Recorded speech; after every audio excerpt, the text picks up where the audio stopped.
Today on the Frontline Update, I want to talk to you guys about something that's very basic, but just in a slightly different way. I want to talk to you guys about reading your Bible.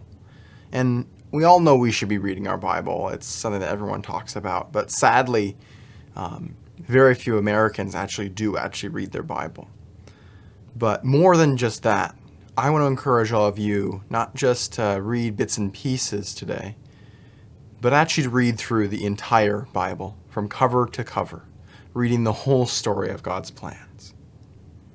The reason for this is, first of all, Jesus himself read the whole Old Testament, which was what was there at the time. The New Testament wasn't written yet.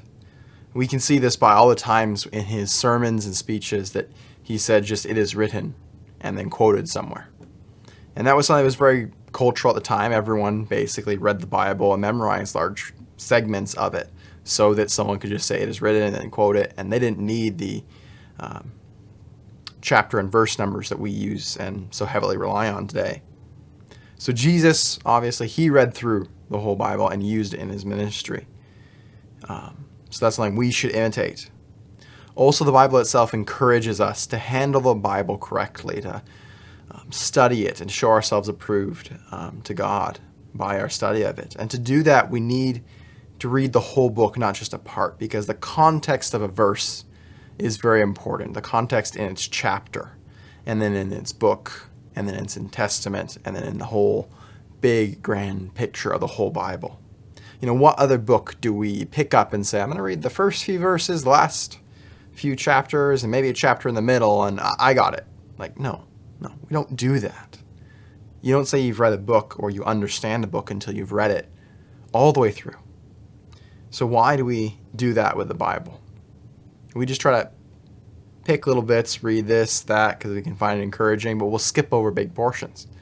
Sometimes portions of the Bible are uncomfortable to read, but that doesn't mean we need to just skip over them. We actually should seek for the truth that's behind our confusion. And the context is really important. I'll just give you guys one example of how if you just read a chapter at a time, it can be kind of confusing sometimes. If you read Romans 7, and if you're dealing with the topic of like if believers continue on to sin, if you read Romans 7, you'll basically believe like, oh, we're just going to be stuck sinning for the rest of our lives. It's just what it is. But then if you were to read 1 Peter, the first chapter, it talks about how we are to be holy as God is holy.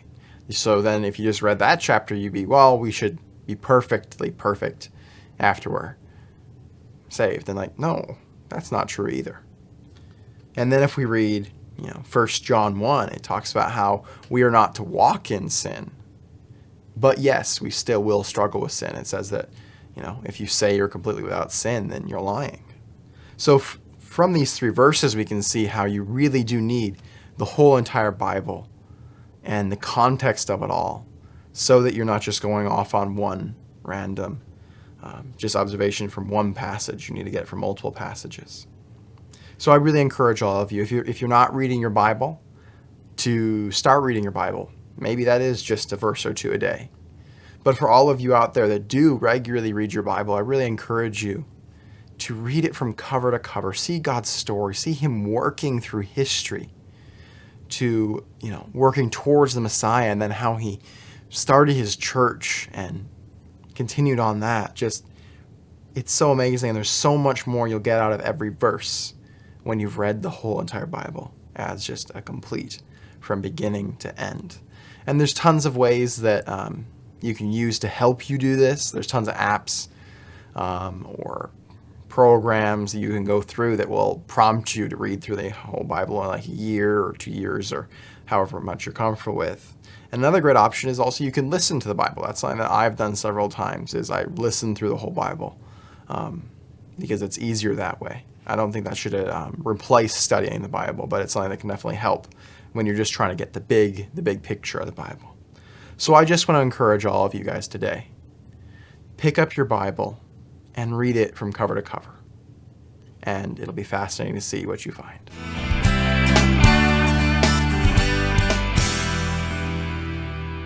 Thank you for watching the Frontline Update. If you like this video and want to hear more, please subscribe and click the notification bell. If you're interested in listening via podcast or would like to check out our blog, visit frontlinemn.org for more information. We look forward to seeing you next week. The best is yet to be.